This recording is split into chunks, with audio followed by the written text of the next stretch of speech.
La pregunta es, bueno, primero, el nuevo orden mundial, que no es nuevo, porque hemos dicho que existe desde los tiempos, ¿no? Sí, sí, sí. La pregunta es, ¿a este nuevo orden mundial le interesa toda esta diversidad de religiones que existe en el planeta? Sí, le interesa y mucho como previo paso a lo que va a ser, evidentemente, la macroiglesia universal, ¿no? La macroiglesia del nuevo orden mundial, que no es más que una amalgama de sincretismos conducentes pues a crear un único culto, que es la religión del Nom. Es así, es un hecho. Sin embargo, hay ciertas jerarquías y el objetivo a batir en estos momentos no, y desde siempre, más o menos, al menos desde el siglo XVII-XVIII, cuando el iluminismo empieza a calar fondo y se empieza a infiltrar a través de la masonería, ¿no? Pues es obviamente el cristianismo, ¿no? Y cómo hacer eso si no, pues infiltrando, pues incluso la propia Iglesia, ¿no? Desde dentro, ¿no? Vemos lo que ha ocurrido en el Vaticano II, en fin, son cosas muy complicadas. Sí. Tú, fíjate que nos llevan a una sola religión. Sí. Pero yo considero que nos siguen. Esto es como cuando hemos hablado hace un momento de los poderes territoriales, ¿no? Que nos enfrentan entre nosotros. Con la religión también nos seguirían enfrentando. Y mientras vamos pensando en esta preponderancia humana, orgullo, quizás ego de quién tiene más razón que quién, nos seguimos pegando y no pensamos por nosotros mismos en lo que nos están manipulando y haciendo, ¿no? El objetivo final tiene que quedar claro, mejor dicho, los dos objetivos finales son muy simples. Por ir al grano, se trata ante todo de hacer un plan de reducción de población masivo, esto tiene que quedar clarísimo, para rebajar la población mundial a unos 500 millones de habitantes, está claro. Ya en la conferencia de Bucarest, en el año 74, se dieron las pautas de este nuevo programa, y otro aspecto bastante problemático sería, la segunda fase sería ya una vez se ha conseguido hacer eso, se ha conseguido reducir la población de forma salutífera para que la ecúmene pueda respirar bien, ¿no? El planeta Tierra, pues ya dividir a la sociedad en dos grandes grupos, ¿no? Esa élite y esa masa ciega que se dedicaría a trabajar para la élite. Esto ya lo planteó el cineasta alemán Fritz Lang en aquella película visionaria, ¿no? Metrópolis, con un guión de Thea von Harbou, donde pues se hablaba, ¿no? En clave distópica de lo que podría ser un escenario típico del nuevo orden mundial. Fíjate que nos acusan, porque lo ves en los medios de comunicación constantemente, del aumento de la temperatura terrestre, de la contaminación ambiental, de las basuras que van al mar, salen plásticos, y nos acusan a los hombrecitos de a pie, a las personitas de andar por casa, de que todo esto es culpa nuestra. Incluso yo llegué a leer una vez que valga la expresión, que los pedos de las vacas contaminaban más que una fábrica. Todo este sentimiento de hacernos sentir culpables de que todos los males del planeta son culpa de los hombrecitos, de las personitas de a pie, ¿es una doctrina de aborregamiento, como tú has mencionado antes? Forma parte de esta élite. En esta élite estamos hablando de psicópatas, gente extremadamente peligrosa, sin ninguna empatía, ningún fondo de moral mínimo, ¿no? Y claro, y como dijo ya Mikhail Gorbachev, ¿no? El famoso comunista y uno de los verdaderos cerebros del nuevo orden mundial, citó: necesitamos un nuevo paradigma de desarrollo donde el ambiente será la prioridad. El mundo civilizado, tal como lo conocemos, terminará pronto. Tenemos muy poco tiempo y debemos actuar. Tenemos que cambiar nuestro pensamiento, la manera en que la humanidad vea el mundo. Y ahora, obviamente, y esto a que cierro cita, ese nuevo paradigma es el ambiente, ¿no? El medio ambiente. Y esto, insisto, se ha politizado hasta tales extremos que se ha salido ya de vuelta de tuerca y se ha convertido pues ya en un credo de fe laicista, el ambiente, el medio ambiente, ¿no? El culto al medio ambiente. Estamos sobresaturados de mensajes equívocos. Hemos visto hace unos años, ¿no? El documental de Al Gore, Una verdad incómoda, lleno de falsificaciones, de datos erróneos, totalmente tendencioso. Y esto pues ha llevado a la gente pues a muchísima gente a despertar, ¿no? Vemos que no se creen ya casi nada de este discurso hueco y de que obviamente en una escala de vida humana no se puede modificar el clima de un planeta así como así. Es algo que requiere de procesos mucho más largos. Sobre todo procesos en el tiempo, ya no de influencia, que también. Pero no puedes deshelar los polos, por ejemplo, de la noche a la mañana, ¿no? Que es lo que estamos hablando. Así es. ¿Qué te parecen los famosos aparatitos que sobrevuelan los cielos de todo el mundo y que parece que dejan estelas de agua, como he oído en algún telediario que otro. ¿También nos están contaminando, nos están haciendo esclavos? Pues yo pienso, es una forma de pensar, no me baso en nada, que todo esto puede venir de las farmacéuticas, por ejemplo, que nos echan polvitos, nos enferman y nos hacen esclavos de las medicinas, que no deja de ser una parte del poder. Pues precisamente ayer estuve hablando con un experto en este tema, Patricio Carrasco, que ha estudiado muy a fondo el tema, y claro, me hablaba de esto, ¿no?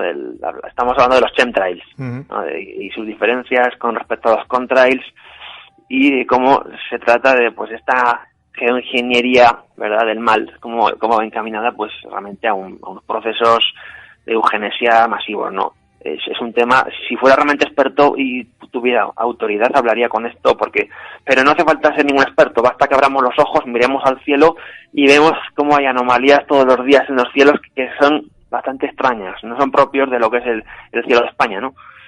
Es así. El cielo español ha dejado de ser ese azul que era hace 40 años. Ahora es un azul, ahora es un azul más claro, más blanquecino. Eso significa que hay una especie de neblina que nos cubre y nos separa entre nosotros y lo que es el verdadero cielo. Bueno, vamos a volver, si te parece, al libro, que nos hemos salido un poquito de él. ¿Qué incorporas tú en este libro? Porque libros sobre el nuevo orden mundial hay muchos. Tú pones en internet nuevo orden mundial y te aparecen 400.000. ¿Qué incorporas tú en este libro que lo haga no solo atractivo y llamativo con respecto a las otras obras que te estoy diciendo? Novedades originales. Por ejemplo, que incorporo y que son de mi propia mano. Por ejemplo, estaría, porque es bastante ambicioso, pero he tenido que hacer un resumen drástico, ¿no?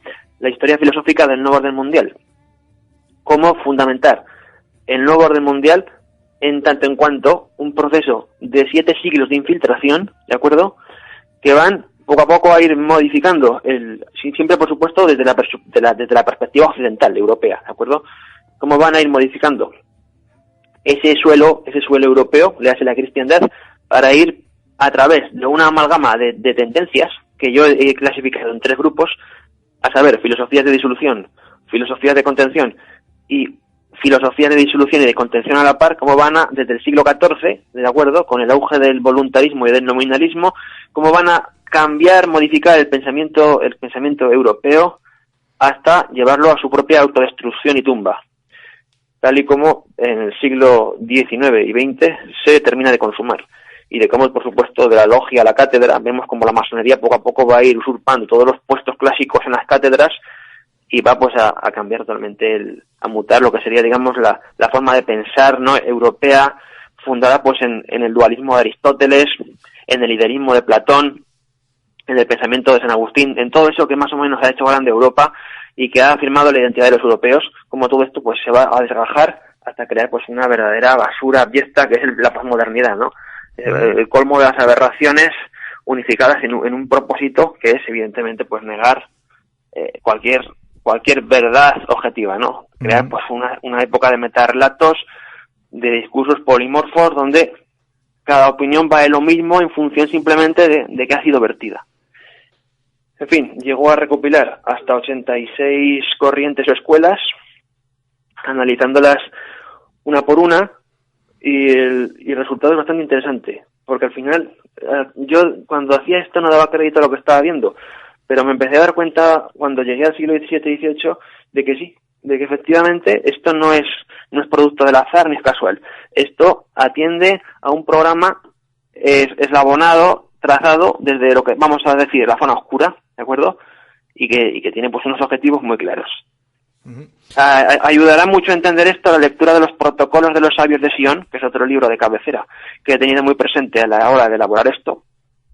Pero bueno, el trabajo, ante todo, más allá de su condición de historia de la cultura y de historia de la filosofía, presenta también la singularidad de que si este punto de vista, este enfoque constructivo, lo aplicamos a los estudios tal y como se conciben de historia de la filosofía, nos llevaremos un susto, porque veremos que lo que realmente a veces se estudia en la academia está totalmente pues cortado por un patrón que minimiza realmente la realidad de lo que hay detrás. Y esto es un hecho francamente preocupante, ¿no? Tú sabes, José Antonio, que los judíos en la historia tienen fama y ha sido demostrada de inteligentes y de poderosos. Sí, sí. ¿Están los judíos detrás de todo esto también? Pues hablar de los judíos en abstractos en sí mismos sería tal vez injusto, ¿no? Yo más que de los judíos, yo hablaría del sionismo, de ese sionismo internacional, que quieras o no, sí, está detrás, desde luego, está detrás diciendo cómo tenemos qué libros tenemos que leer, qué música tenemos que escuchar, qué películas tenemos que visionar. O sea, es algo terrible, pero no podemos negarlo porque sería pues cerrarse a la evidencia, ¿no? Está el sionismo detrás, desde luego. Es una herramienta muy importante, muy potente y un brazo armado que pretende pues adoctrinar a estas multitudes de borregos, como hemos dicho, y llevarlos al precipicio, ¿no? Al precipicio de su autodestrucción. De borregos, perdóname, que no nos salimos nosotros de ahí, porque estamos dentro de la misma, del mismo redil. Sí, adoctrinamiento, como estás diciendo, pero vamos, esto es muy fácil, a través de la televisión, a través del fútbol, de los programas estos de no sé qué salen ahí enterrados en no sé dónde, la gente se queda como abobada mirando programas así, ¿no? Porque no interesa la realidad que tenemos, ¿no? Sí, no interesa, y también es que al menos la inmensa multitud ha sucumbido, ¿no? Ha renunciado, por así decir, a esos principios de solidaridad pues que daban sentido a las cosas, ¿no? Y esta epidemia de nihilismo, de amoralismo, de filosofías blandas, pues ha tenido un coste terrible. Entiendo también que sí. Perdóname que te haya cortado, pensé que habías terminado. Te hacen esclavo de unas necesidades que realmente no nos hacen falta.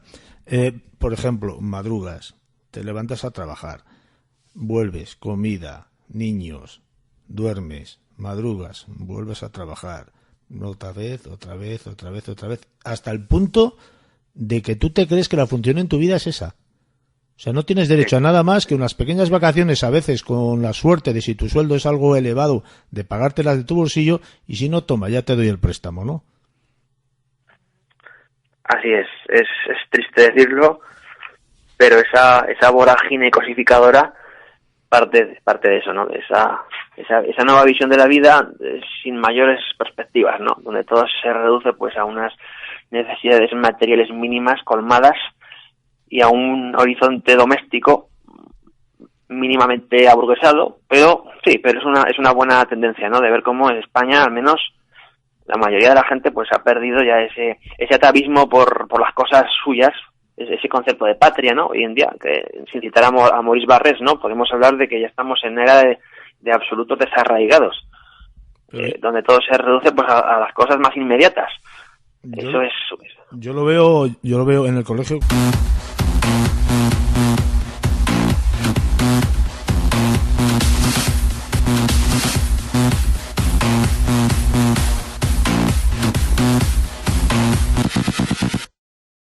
En Londres hemos entrado en la antesala de un nuevo orden mundial.